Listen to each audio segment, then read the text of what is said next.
Je profite aussi de l'occasion pour dire merci pour tout ce que vous faites. Et on est là pour discuter. Je fais aussi ma part. Merci aussi pour votre disponibilité. C'est bien, Monsieur Atanchi, on n'a plus à se présenter. Je suis de l'ANC, je suis secrétaire général adjoint chargé des affaires politiques à l'ANC et vice-président de la commission des affaires électorales. Voilà. Je suis disponible pour vous écouter et réagir par rapport à vos questions. Donner, si possible, des explications par rapport à la thématique qui est retenue. Ensemble, on verra comment expliquer la situation aux compatriotes. Je me répète encore, merci pour votre disponibilité. Je crois qu'on est en train de commencer l'entretien comme ça. Oui, pour votre question, je voudrais encore vous remercier pour l'effort que vous faites pour nous aider à nous faire entendre et à nous faire comprendre. Mais avant de répondre à la question sur la réforme, permettez-moi de faire une mise au point au sujet de cette réaction que vous venez de citer dans votre question numéro 1. Oui, on ne peut pas nous faire du bien à notre place. C'est de façon résumée ce qu'il a dit, ce responsable politique. Certainement oui.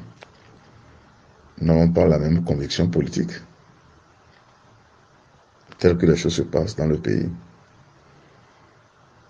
Nous n'avons pas les mêmes idéologies et de manière plus précise, nous n'avons pas les mêmes informations ou la même compréhension en ce qui concerne la réforme du cadre électoral.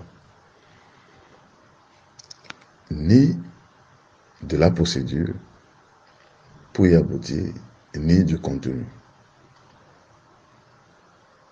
C'est-à-dire, sur la question concernant les mesures positives à prendre par l'État du Togo, représentées par le gouvernement, pour mettre en pratique le droit de participer aux affaires politiques publiques, tel que recommandé par le PIDCP. Vous savez, ce que nous faisons en matière de réforme électorale, c'est un processus.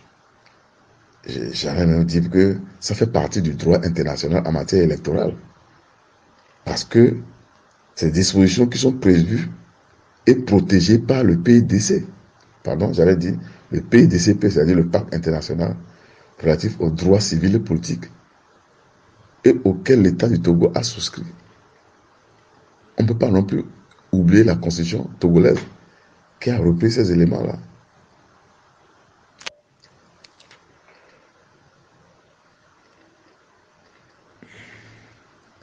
Dans ces conditions, comme je suis en train de le dire, il est normal que celui que vous venez de citer se comporte ainsi, si vraiment il le fait de manière honnête. Mais en tant que politique, s'il se comporte ainsi, ce serait très grave parce qu'il est de ressort, il est plutôt de son ressort, de suffisamment s'informer sur la nature de ce que l'on discute et de ses conséquences sur les processus électoraux au Togo. À ce propos, en ce qui concerne la réforme électorale, il n'y a pas de demi-mesure pour la définition. Il n'y a pas de demi-mesure pour la définition des mesures positives permettant d'organiser des élections transparentes et honnêtes. Ce sera encore plus grave si c'est parce qu'aujourd'hui, ils se sentent proches du pouvoir en place. De toutes les façons, j'ai des précisions, des détails à faire sur la question. On aura certainement l'occasion de revenir pour situer les compatriotes.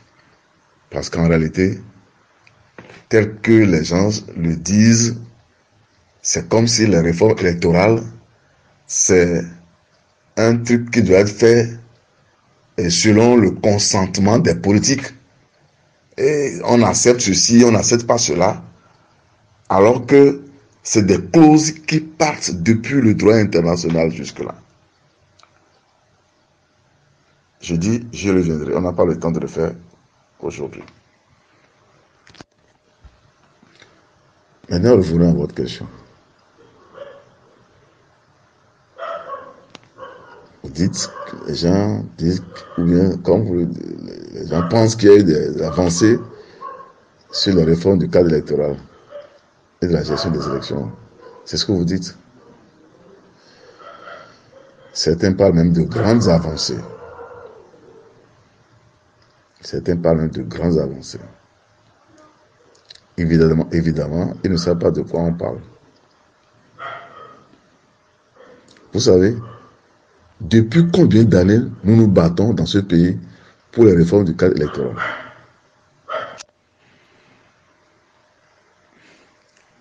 Je disais, depuis combien d'années on est en train de se battre dans ce pays pour les réformes du cadre électoral? Je peux citer au moins depuis 1999. Ça fait déjà 23 ans. Mais s'il faut un quart de siècle pour définir les règles du jeu, c'est-à-dire les règles des élections qui sont déjà protégées par l'article 25 du PIDCP, c'est-à-dire du Pacte international relatif aux droits civils et politiques de 1966, et l'observation 25 du CD, du Comité des droits de l'homme de l'ONU, à partir desquels l'État n'avait qu'à définir les mesures positives.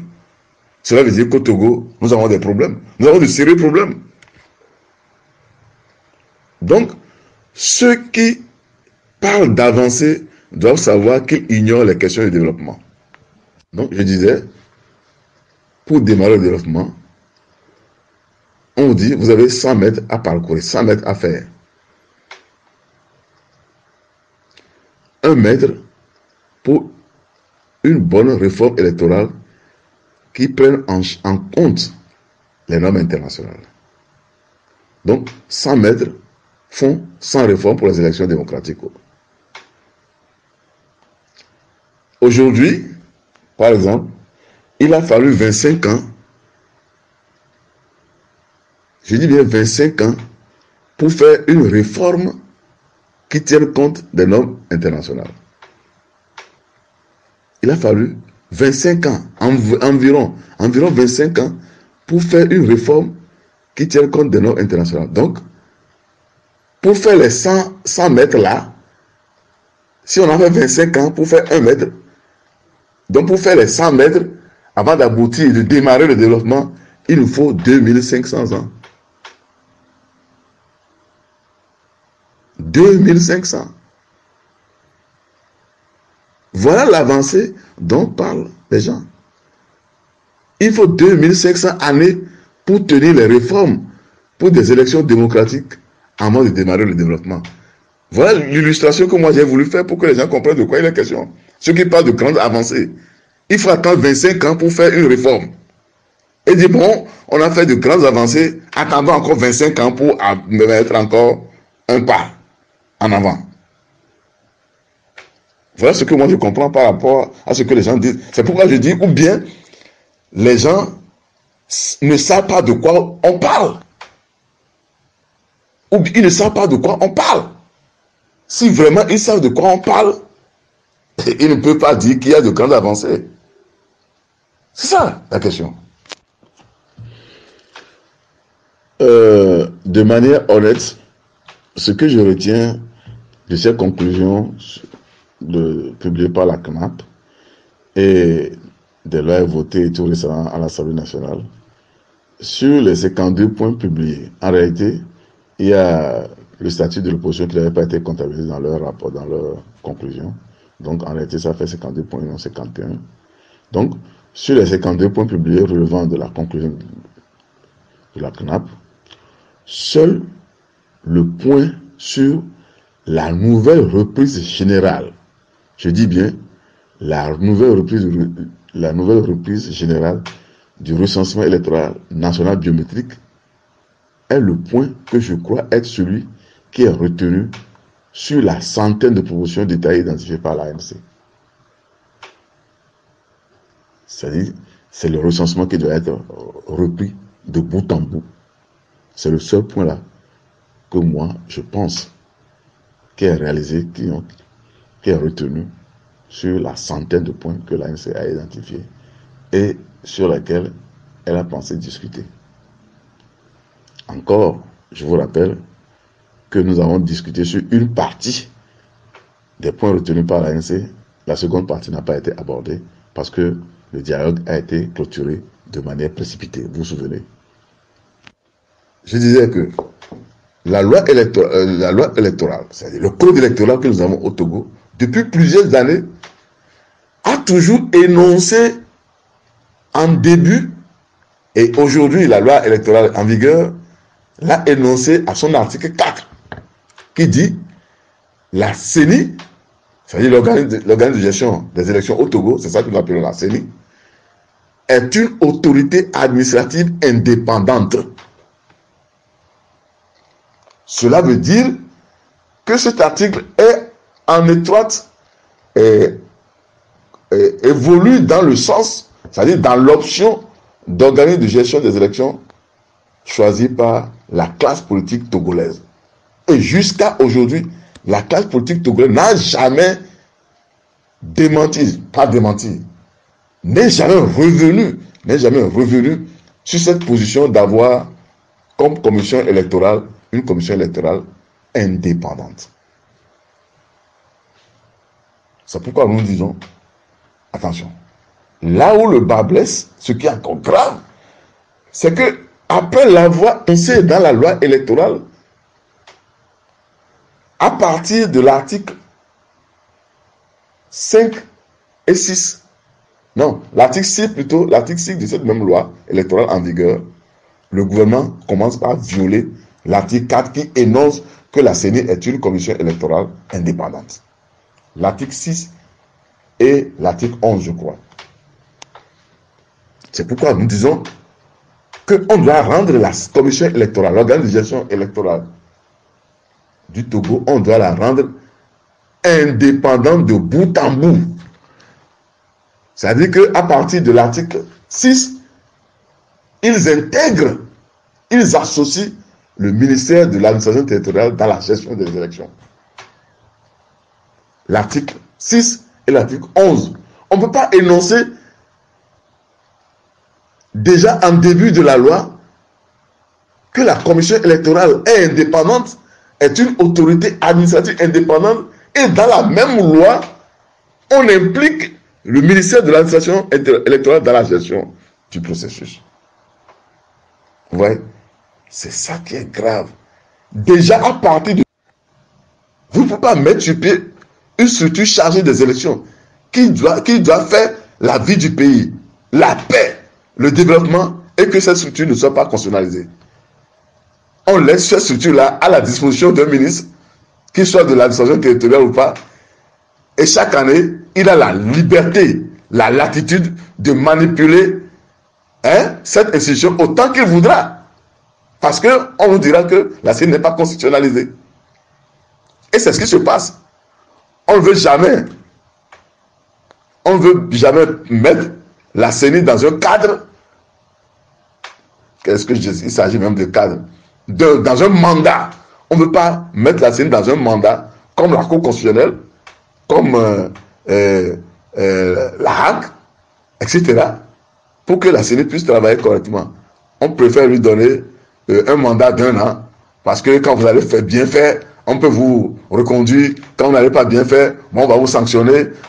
Mais ça fait qu'on peut manipuler même les membres de la CENI. Ça fait qu'on peut manipuler à partir du moment où la personnalité qui a envoyé la CENI veut être reconduite à la CENI l'année suivante, mais elle sera obligée si elle n'est pas responsable de respecter ce qui sur lui sera dicté. Mais c'est de ça qu'il s'agit. Elle voudra respecter tout ce que le gouvernement ou bien le ministre voudra lui dicter. C'est plus facile au niveau du gouvernement. C'est pourquoi j'insiste sur ça. Donc, la CENI doit être constitutionnalisée. Mais, il y a même ce problème-là. On ne va pas en parler ici. On en parlera au niveau de la composition. Mais on n'en peut pas envoyer n'importe qui à la CENI. Sous prétexte que, oui, que... Non, mais c'est ça. On envoie des gens qui n'ont aucune notion de la gestion électorale, de la gouvernance électorale, qui est aussi une spécialité qu'on envoie à la CENI. Et puis, on ne trouve rien de sérieux. Est-ce qu'on peut envoyer n'importe qui à la Cour constitutionnelle? Parce que nous avons aussi n'importe qui à la CENI. C'est ça les conséquences. C'est ça les conséquences. Tant qu'on ne peut pas envoyer n'importe qui à la Cour constitutionnelle, on ne doit pas envoyer n'importe qui, par exemple, à la HAC. La personne doit être imbibée des notions de la communication, de l'information, des tests juridiques afférents, etc., etc., avant d'être là-bas. On ne peut pas envoyer, on ne doit pas envoyer aussi n'importe qui à la CENI. C'est de ça qu'il s'agit. Donc, nous disons que la CENI doit être constitutionnalisée. Voilà les 3 éléments que nous, à la RDC, nous avons proposés, et le gouvernement ne parle que de CENI politique. Le gouvernement ne parle que de CENI politique. Voilà. Ça là, le premier. Le point 2, c'est sur la composition de la CENI. Le problème fondamental là-bas, nous disons, bon, le gouvernement dit 17 membres, nous ne sommes pas contre le nombre de personnalités à envoyer à la CENI, mais le problème fondamental se trouve au niveau d'abord de la distribution de ces 17 membres entre l'opposition et la majorité. Le gouvernement a dit 7 membres pour la majorité parlementaire, 7 membres pour l'opposition, dont 4 pour l'opposition parlementaire et 3 pour l'opposition extra-parlementaire. 2 pour la société civile et 1 représentant de l'administration. Nous sommes contre cette répartition. Nous disons que dans ce pays, il y a eu des problèmes. Au moins, ça là, la CEDEAO a pu trouver une solution au moins à ça. La CEDEAO a proposé qu'il faut 8 pour l'opposition, 8 pour la majorité. Et 1 a désigné de manière consensuelle pour diriger la CENI en tant que président. C'est d'ailleurs à ce moment-là qu'il y a eu des problèmes, il y a eu clash en 2018. C'est parce qu'à un moment donné, au lieu de nous aider à nous entendre sur le 17e pour assurer le poste de président, la CEDEAO nous a faussé compagnie, et sans le dire. Ce n'est pas le débat. Mais nous nous disons que ce test n'a pas été appliqué, c'est le moment de l'appliquer. Il faut 8 pour l'opposition, 8 pour la majorité et 1 pour diriger la CENI qui sera trouvé de manière consensuelle entre l'opposition et la majorité. C'est ce que nous soutenons. Jusqu'à aujourd'hui, c'est ça que nous soutenons. Mais nous avons tiré à l'attention du gouvernement. Nous avons attiré l'attention du gouvernement que cherche le représentant de l'administration dans la composition de la CENI. La CENI est indépendante. Et ce qui est encore grave, le représentant de l'administration, alors que le parti au pouvoir a déjà à lui seul 7 membres, vous voyez, il va s'ajouter encore un membre de l'administration. Ça lui fait à lui seul 8. Et quand on doit compter, par exemple, notre opposition parlementaire aujourd'hui, vous imaginez. Alors, vous pensez que nous pourrons être d'accord que si on doit faire la vraie répartition des choses maintenant, c'est qu'en réalité, il y a un membre de la société civile qui doit être désigné par l'opposition, si je comprends bien, à moins qu'on nous dise autre chose. 3 de l'opposition parlementaire, pardon, de l'opposition extra-parlementaire, ça fait 4. Et tout le reste là, c'est de l'autre côté. Et tout le reste, c'est de l'autre côté. Donc ça pose problème. J'ai même entendu quelqu'un dire la dernière fois que, écrire la dernière fois sur son poste que au moment où on prenait la décision, que c'était une décision consensuelle et que M. Atanchi n'a même pas réagi. Je dis, moi, M. Atanchi maîtrise de bout en bout, au bout des doigts, ces tests. Toutes ces thématiques. Il maîtrise bien ces tests. Il sait de quoi il parle. M. Atanchi n'a pas réagi. Mais lorsque M. Atanchi réagissait et démontrait, expliquait à M. le ministre de l'administration ce jour-là que le représentant de l'administration, qui se fait même encore, parce qu'il est à la CENI, il se fait même représenter dans les CENI, il se fait représenter même dans les bureaux de vote. Et c'est ceux-là qui organisent la fraude dans les CENI et dans les bureaux de vote, même dans les CLC. Quelle a été la réaction du représentant de l'UNI au dialogue le jour-là? Monsieur Akleso m'a répondu, nous avons droit, de manière violente, hein, nous avons droit d'avoir des représentants de l'administration à la CENI. Nous en avons droit. Mais le ministre qui présidait la séance ne s'est même pas retenu. Lui aussi, il a repris la phrase que M. Akleso a faite. Nous avons droit. C'est notre droit d'avoir un représentant à la CENI. Souvenez-vous, c'est ça ce qui s'est passé le jour-là, quand je réagissais. Donc, qu'on ne nous distrait pas avec des déclarations, des écrits qui n'ont aucun sens. Et on me dit aussi que la décision a été prise de manière consensuelle. Quel consensus? Nous contestons la répartition. Nous contestons le représentant de l'administration. Quel consensus y a-t-il? Vous voulez qu'on crie comme au marché avant qu'on ne sache que nous contestons la décision qui est prise? Non, nous l'avons déjà expliqué. On n'a plus besoin de crier.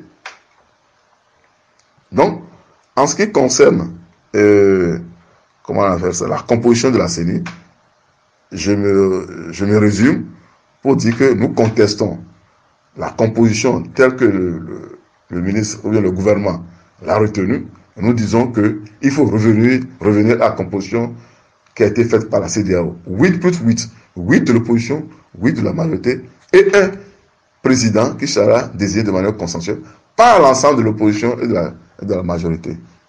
Voilà ce que nous retenons. Eh bien, sur les 16 points que j'ai retenus, je viens de parler seulement que de 2 points. Hein. Bon, si on doit évoluer avec la quatrième question, bon, tant mieux, moi j'avance. Et si nous avons été soutenus par nos collègues de l'opposition, bon, avec les collègues de l'opposition extra-parlementaire, bien sûr, on se rejoint. On se rejoint sur la plupart des points. Il n'y a pas non plus d'acrimonie. Il n'y a pas eu de rencontre, du moins de manière superficielle. Oui, et par rapport à votre question, vous parlez de l'idéal en matière de réforme. Non, il ne faut pas être aussi philosophique. Ce que nous disons, ce n'est pas une affaire théorique ni imaginaire. Non, non, c'est pas ça. Il s'agit de faire ce qu'il faut faire pour une élection démocratique, juste et équitable, pour la paix et le développement. Une élection qui doit être, c'est-à-dire ce que l'on doit être fait, doit être basé sur les normes internationales en matière électorale. Je l'avais dit tout à l'heure que ce n'est pas une question de deux mesures. Ce n'est pas une question de les autres sont favorables, les autres ne sont pas favorables. Et vous êtes favorable, donc vous ne vous entendez pas. Ce n'est pas ça. C'est des dispositions du droit international qui sont protégées. J'ai cité tout à l'heure le PDCP. C'est des trucs qui sont protégés. On a à faire ou bien on n'a pas à faire. Il n'y a pas de demi-mesure en matière de réforme électorale. C'est-à-dire toutes les dispositions, la définition, la définition des mesures positives pouvant permettre la mise en œuvre d'élections démocratiques. C'est de ça qu'il s'agit. Et quand vous le souhaitez, je vais vous donner, j'ai identifié 16 points. 16 points parmi les points discutés qui ont été, bon, discutés c'est relatif aussi. J'allais dire plutôt les points qui sont publiés par la concertation. J'ai identifié 16 points sur lesquels je veux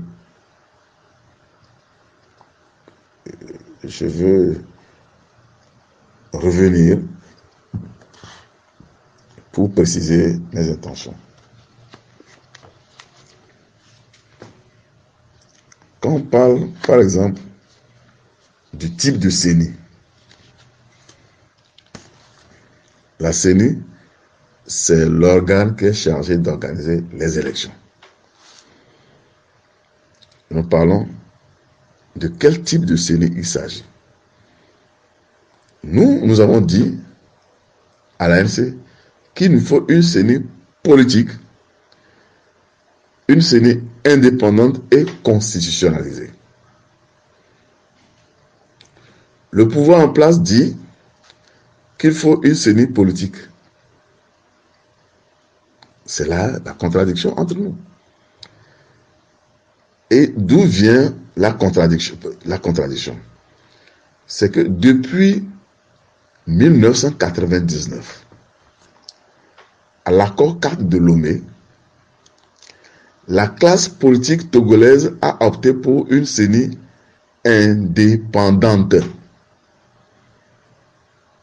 Une CENI indépendante.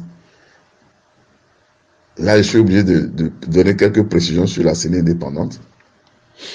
C'est-à-dire, d'une façon globale, il y a 3 types d'organismes de gestion des élections. D'une façon globale. Il y a le type gouvernemental.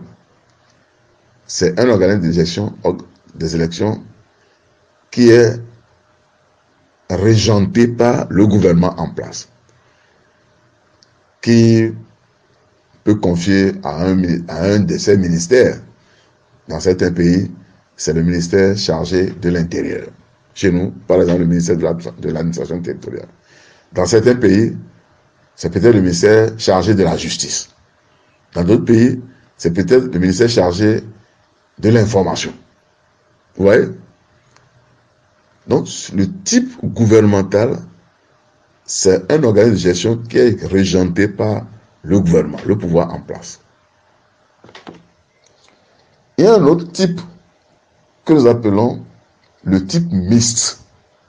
Mixte, c'est à la fois une partie qui est régentée par le gouvernement et une partie qui est régentée par les partis politiques. Vous voyez? Et, par exemple, ça là, ce type, c'est ce que nous avons aujourd'hui, par exemple, en France. C'est ce que nous avons aujourd'hui, par exemple, au Sénégal. Ouais. J'ai cité des pays où l'administration est plus ou moins dépolitisée. Ouais. Le type mixte, la partie gouvernementale s'occupe de l'organisation du processus. Ouais. Et la partie qui est gérée par les partis politiques s'occupe du contrôle de la supervision.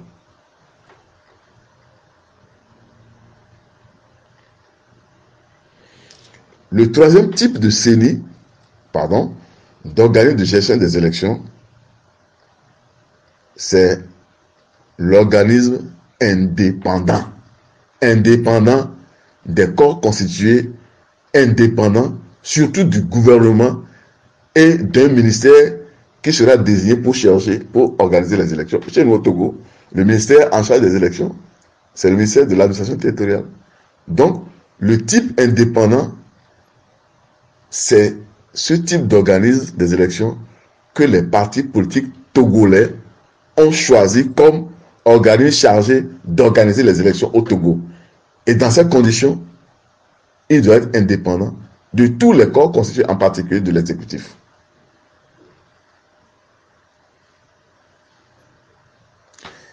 C'est là le problème. Maintenant, là où le bas blesse, c'est que la loi électorale que nous avons au Togo aujourd'hui, je voudrais donner une précision sur les articles. Parce que ça nous permet de bien comprendre les choses. L'article 4 dit, la CENI est une autorité administrative indépendante.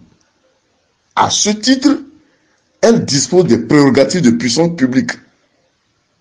Vous voyez? Elle dispose, c'est-à-dire, elle peut contraindre toute personne, toute personnalité, de l'administration ou pas, à respecter la loi, à faire appliquer la loi. Ce qui est dit à l'article 4. Donc je rectifie, ce n'est pas l'article 11, c'est plutôt l'article 6, je l'ai cité. Déjà à l'article 6, toujours dans ce même code, il dit, l'État met à la disposition de la CENI les moyens nécessaires à son fonctionnement permanent pour l'accomplissement de ses missions.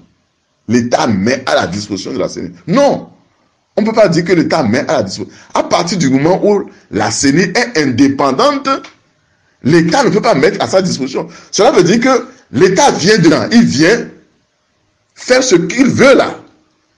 Non. Mais c'est ce qui s'est passé quand l'État, vous vous souvenez, les élections présidentielles de 2010-2015, quand l'État a, comment on appelle ça, a commis lui-même, par le ministère de l'administration territoriale, des experts, des Ivoiriens, des Béninois comme à Ghana et tout ça là, qui sont là et qui modifient les choses à la CENI. Vous vous souvenez? Vous vous souvenez que le ministère de l'administration territoriale a passé lui-même là la commande des cartes électorales, alors qu'en ce moment-là, on ne savait pas celui qui devait être le président de la CENI. Ouais. Vous vous souvenez que l'État n'a même pas lancé d'appel d'offres international pour le recrutement comment on appelle ça, de la société qui doit être chargée de faire le recensement électoral et de gérer le fichier électoral. Mais non, l'État n'a pas à mettre à la disposition de la CENI. On doit dire on doit dire, il a dit, l'État met à la disposition de la CENI les moyens nécessaires à son fonctionnement. Non, l'État, à la demande de la CENI, c'est à la demande de la CENI. Et suivant cette demande-là, il doit avoir l'élaboration d'un protocole. Dans quelles conditions cela doit être fait? Si on met ça, l'État ne peut plus, par le ministère de l'administration territoriale, s'immiscer dans la gestion de la CENI. Vous voyez, l'article 6 va déjà en contradiction par rapport à une CENI indépendante. Et nous revenons sur même pas l'article 11 dont je parlais, c'est plutôt l'article 9. Il est dit, la CENI procède avec le concours du ministère chargé de... Non! On ramène encore l'État, le gouvernement dedans. Oh, la CENI est une autorité indépendante. Ça force déjà de bout en bout. Même toutes les discussions que nous sommes en train de faire sur tel point, à partir du moment où la CENI n'est pas indépendante, si on ne corrige pas les points 6, les articles 6 et 9 qui impliquent l'État dans la gestion des élections au Togo, on ne s'en sortira jamais. C'est pourquoi nous disons que nous réitérons cela, que les partis politiques ont opté pour une commission électorale nationale indépendante. Maintenant, pourquoi nous disons que la CENI doit être politique? Non, ce n'est pas le propre du Togo. C'est une commission multipartite, une commission politique. C'est une commission qui est destinée aux pays qui sont en train de en début de démocratie. Les pays qui sont en début de démocratie. Vous voyez? Quand la démocratie va s'asseoir, tout le monde aura compris la démocratie, on pourra sortir de cette étape d'une CENI politique. Mais aujourd'hui, vous-même vous le savez, le Togo, l'administration togolaise est une administration qui est fortement politisée. Donc, on ne peut rien. Qui peut avoir confiance à une personnalité qui va nous dire qu'il ne soutient pas un parti politique? C'est pas vrai. Qu'il soit expert ou pas, qu'il soit administrateur électoral ou pas, il a une position politique. Et dans ce Togo aujourd'hui, vous vous souvenez de ce qui s'est passé en 2015, 2010, 2015, les dernières élections qui sont passées là, où on voit même les gens manipuler des bulletins de vote dans la rue. Et jusque-là, aucun individu, qu'il soit même de mon parti, l'ANC, qu'il soit de UNI, n'a jamais été sanctionné. Parce que j'ai posé le problème là-bas, au dialogue, les gens ont dit, le ministre m'a répondu, oui, qu'il a vu des gens de l'ANC qui avaient aussi des bulletins. Et j'ai dit, mais qu'est-ce qui vous empêchait de prendre les dispositions pour que ceux qui sont en train de manipuler les bulletins le jour du scrutin, qu'ils soient de l'opposition ou bien de la majorité, soient sanctionnés? Aucune personne n'a jamais été sanctionnée. Donc, je viens de parler de la CENI indépendante. Je viens en train de parler de la CENI politique. Nous avons ajouté, nous, que la CENI doit être désormais constitutionnalisée. Vous ne pouvez pas mettre sur pied une structure chargée des élections et qui fait la vie du pays.